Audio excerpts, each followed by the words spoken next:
Every year from Alaska to Florida, thousands of homes are destroyed by wildfire. Lives are shattered and landscapes are changed forever. As the wildland-urban interface continues to expand, the risk of wildfire increases, becoming all too real for those who live through the terrifying experience. But there are steps that can be taken to reduce the risk of losing a home to wildfire. Establishing defensible space around a home doesn't have to be difficult or expensive to be effective. The Firewise USA program has been designed to guide landowners through the process of establishing defensible space, and there are local resources in every region of the country familiar with Firewise and willing to help. The program you're about to see will introduce you to some of those resources, and you will hear landowners sharing their experiences of establishing defensible space around their homes and learning to be Firewise. I'm Jennifer Hinderman with the Skagit Conservation District. I'm the Firewise program coordinator there. The Skagit Conservation District put this video together to let landowners know about the resources available in Western Washington to help them mitigate for wildfire. The Firewise Communities USA program is a national program based out of Massachusetts that shows communities and neighbors how to work together to help prepare for wildfire. It provides tools and resources for homeowners to use so that they can implement some of these mitigation practices on their own. This district got involved with the Firewise program 6 years ago in order to assist the Department of Natural Resources in bringing the Firewise program out to communities in Skagit County. Because the Conservation District has a long history of working one-on-one with landowners, we're able to bring the Firewise program to a larger audience and provide technical assistance to individual landowners as well as communities. The district provides wildland fire assessments as well as forest health assessments for homeowners at their request. The district also helps guide communities through the Firewise Communities USA recognition process by providing recommendations to communities on how to improve their wildfire safety. I'm Kendra Smith, the Natural Resource Lands Policy Coordinator for Skagit County. The CWPP is very important to Skagit County. With 80% of our lands in forest, any fire of any magnitude is significant and damaging to our communities and to our natural resources. The comprehensive plan was established 6 years ago, and in the last several years we've been putting together programs throughout our communities to help them protect themselves. This has come through partnerships with the Washington State Department of Natural Resources, the Skagit Conservation District, the County Fire Marshal, and the U.S. Forest Service. With this partnership and the support from the Skagit County Board of County Commissioners, this has become one of their top priorities to protect our communities and our natural resources and to reduce the risks of wildfires. When we went to the Skagit County Commissioners and explained to them about the Firewise Communities program and the benefit of having a chipper to work with the communities as far as getting the brush removed from around their houses, the commissioner stepped up and pulled out a chipper that we had and gave it to us, and the program will continue as far as they're concerned, and their support will help us really keep this program going with the chipping process that we use in the communities. So the whole region benefits from using that. It's been a very good effort as far as all these cooperators go. The Conservation District in Skagit County, Skagit County Fire Marshal's Office, Department of Natural Resources, the Forest Service, and other partnering agencies, all the fire districts in the area, helping to make Firewise communities and make it safe for all of the areas in the county. My name is Karina Haynes, and I am the Fire Prevention Captain on the Mount Baker Ranger District on the Mount Baker Snoqualmie National Forest. We sponsor a lot of the organizations that do more of the legwork of the Firewise program, and we also help in the educational aspect. So we'll do fire prevention education in schools and community festivals and other community events, and we'll also do fire prevention education on the National Forest and campgrounds. We fund grants mostly. The county will apply for grants and then provide it to Skagit Conservation District. And then we also provide funding to the Department of Natural Resources of Washington State for their fire prevention efforts and their Firewise efforts as well. What we have been able to do is educate the public so they can help us in our fire prevention efforts because it directly relates to their well-being. It's their home. In Western Washington, our fire season is generally later. We get a lot of rain in June. What that does is it grows all the grasses and all the ferns. Once we stop receiving that rain, everything dries out in it, and so with those fine fuels, it'll eventually burn long enough to go into medium-sized fuels and heavy fuels. We have a lot of reminiscent logging grounds. We have to worry about the heavy down debris that's on the ground here. That's why it's important for us to do these efforts, because once the later summer hits, that's when we get our 100-degree temperatures and everything heats up and dries out really fast. Don't be fooled by the moss. A lot of the Firewise materials have been either for eastern Washington or a drier climate. So a lot of people over here in western Washington are going, we don't have those sorts of fires. That's not going to happen. If you think that we're not going to get those sorts of fires over here, you're going to be mistaken. The second thing is a lot of people, I'm paying taxes, I get a fire district that's going to come up and help me out. And they'll do the best they can. But in some situations, they can't get their apparatus to the house. A lot of structural engines are dependent on having large water tenders or being able to hook up to a hydrant. They don't have a lot of hose to get out farther away from things. They also may not have the wildland fire training. Some of the tools they have, and just their abilities might be somewhat limited around a structure. And the final thing is, if we have a hot and dry year, like we had in 2003, the fire districts are running all over the place. So it won't do you any good if a fire is threatening your house and the fire district is somewhere else and they just can't get to you until maybe after the fire is already there. So lots of firefighters have died trying to protect structures because it's not safe for them to be there. So the real focus now with all of our fire training is, if there's not a safety zone for the firefighters and their engine, we can't be there.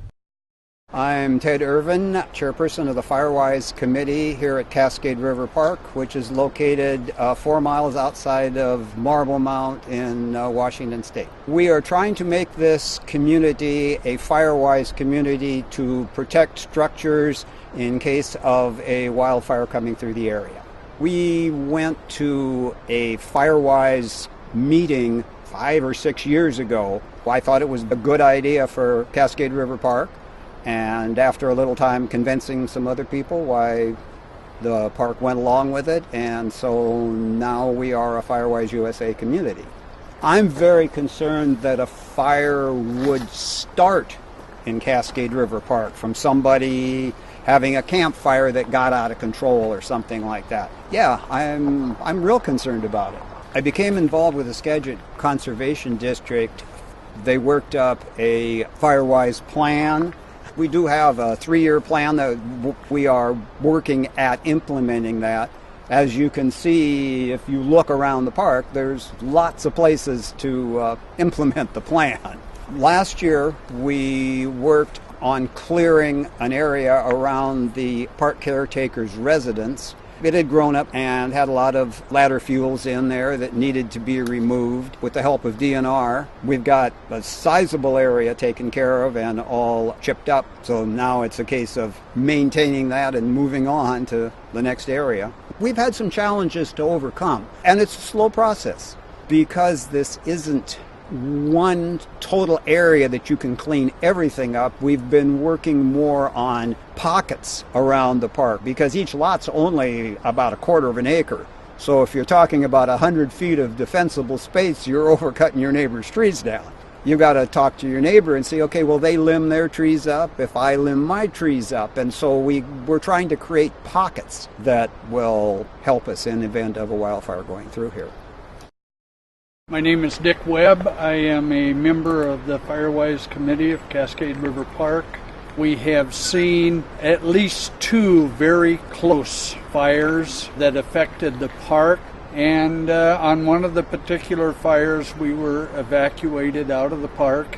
And talking to the Firewise people and the DNR people, we have tried to change our lots and buildings to meet standards for Firewise. We took off some of our cedar roofs. We moved firewood. We changed our sheds. We limbed up our trees. It didn't affect our lot that much. We try to keep our brush picked up, and this last November when we had such a terrible windstorm in here, we had a tremendous amount of downed wood. through Firewise and DNR, they came in, they helped us to get rid of this wood and get rid of the fuels that accumulated from it. I'm Al Craney, forester with the Skagit Conservation District, and it's really been my pleasure to work with the folks here at Cascade River Park and helping them become a Firewise community. My involvement here was to work with landowners with regard to their forest and what actions that they could take to make their properties safer from a fire standpoint, but at the same time address some of the forest health issues that were starting to affect the forest around them. By working with each individual landowner, we're able to develop some prescriptions for them to implement on their properties and help them get that work accomplished. This project is a partnership with the Department of Natural Resources and the U.S. Forest Service and Skagit County. There's been participation by pretty much all the agency folks that have given input into the planning and laying this out. The DNR has been a huge player in implementing the program and utilizing their fire crews, and also in other communities we've used prison crews supervised by DNR. The emergency management folks of Skagit County have provided us with the chipper, which we share to help get this work done. My name's Tom Clement, and welcome to my home in Marble Mount, Washington. I've owned the property now since 1993. It's a beautiful piece of property. It was clear-cut when I bought it, and we're working real hard to grow some trees. Then the first year that we're building the house, there was a big forest fire across the river, and subsequent to that, there was another forest fire across the river at Jordan Creek. A little over a year ago, I was first approached by the folks in the Skagit Conservation District who made me aware of the Firewise program and basically asked if I would be interested at all in participating. Of course, I was very curious about what it was, and through this whole process I'm also learning about the fact that I sit up here on the side of a cliff at the top of an area that had been clear-cut, that I'm at pretty high risk if there's a fire on this side of the valley. And because of the way the neighborhood is here and the houses down below, it's not inconceivable that a fire starts down below me and then burns up this hill. So when I think of all the things I could do here, and frankly, I'm only here on the weekends, and so I started looking at where would I start. It was a bit overwhelming. I could quit my job and work here every day and maybe not even keep up with all the things that could be done. So through the process of understanding the program and learning, I've realized that the real place to start is below the house. In case of a fire, it's going to come up that hill, and to a good extent, the area below the house will be where we focus first. So when I think about the risk of fire, it certainly came to my attention early on because of the fires across the river. But in building the house and situating the house, it was never really part of the consideration. In a way, the house is situated pretty well for us to be able to protect it, but it certainly wasn't something that was part of the plan when we put the house in here. One of the things that I've learned in the education process of understanding how to best defend my home, folks from the Conservation District want to help and want to educate me, but they also don't want to dictate what's going to happen. For example, I'm learning about how I can prune the trees and get some of the lower limbs up off the ground to prevent the fire from getting up into the trees, and yet not necessarily having to cut my favorite trees down. In fact, every single thing that's done here will be my decision in the end, and that gives me great actually freedom and allows me to do it in a way that I can appreciate aesthetically, but also know that it's going to be a safer place to have my home. We heard Tom talk a little bit about, I think his first comment was he was overwhelmed. When he became aware of Firewise, he didn't know where to start. And a lot of people, when they see the Firewise videos or the concept, first thing they think about is, I got to cut back 100 feet of nothing around my property, or I have to replace my roof. So part of that, we're looking at what and how the fire will burn around the area. And a lot of the things we're trying to get the message to homeowners, it's not going to be like the big conflagration you quite often see on television where there's a 50-foot wall of flames sweeping down on the homes. That would truly be a different thing to try to have to deal with and prepare for. But what we're finding now is a lot of homes are burning because of the simple things that are overlooked. And so we start with homeowners right at the edge of the house and start looking around for little things that they might not see that could catch an ember or start a fire nearby the house. And talking to Tom, the fire could get here through a couple different means. One, it could be burning as a flaming front moving up the hill, but then depending on the intensity of the fire, where it gets started, how much of a push it makes toward the house. The first thing that could start happening around here could be embers falling out of the sky when the main part of the fire is still down the hill. I like to start around the house saying, okay, imagine it being, the driest part of the year.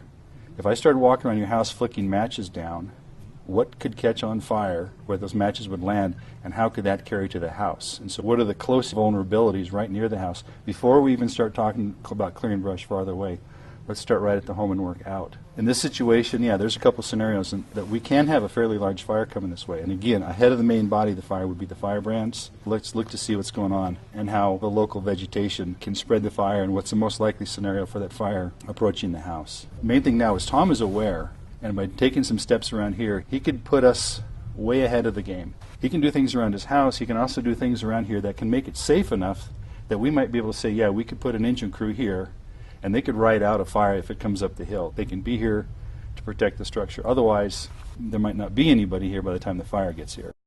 We want to talk a little bit about forest health and the Firewise program. The two kind of go hand in hand. There is a very dense stand. It has a lot of what we call ladder fuels in it. That are dead branches, a variety of sizes that allow fire to literally climb right up into the crowns of a tree. And a crown fire is extremely dangerous for firefighters. They cannot attack a crown fire or fight it. To increase the health of this forest, we would do a combination of thinning and pruning in order to allow the remaining trees to become more healthy. My name is Auburn Parent. Right here we're in between Darrington and Rockport, Washington in eastern Skagit County. Where we are now is on a hilltop, and we're surrounded by DNR land and forest land. We were approached by the Skagit Conservation District. They came out and did an assessment of what the scale of the risk would be for our home and our property, and it actually turned out to be quite high. I had thought about it before, but I hadn't really given it a whole lot of consideration because we haven't had too many fires around here. But then when Jenny came and did an assessment, she pointed out that we had some fire dangers close into the home, and they showed areas of things that we needed to do to improve the safety of our home should there be a forest fire in this area. What we're trying to do is, get rid of the growth that's around the house. We had stored a lot of lumber and scrap wood, but we had it underneath our porch area here, and so they pointed out that there happened to be a forest fire here. Sparks could easily get up underneath and ignite the house. So we cleared all that away and putting some rock underneath. They were able to get some work crews in here and take out a lot of the brush. A lot of the trees around were limbed up, but like 10 or 15 feet high, so that there wouldn't be a fire coming from the ground and getting into the lower limbs of the trees and going up the trees. When I read through the assessment and I saw we're in a high-risk category, it really just brought home that we needed to address these issues. And people living like we are in a rural area far from a fire station need to think about those things, about what they can do. We weren't sure if the local fire department would even be able to come up our road because of branches hanging in over the road, and the road grade is kind of steep. So the Firewise program came out and cleared the road back so that trucks would be able to come in, trucks would be able to turn around. So we were able to tell the Rockport Fire Department that this is what we've done in preparation if there should be a fire.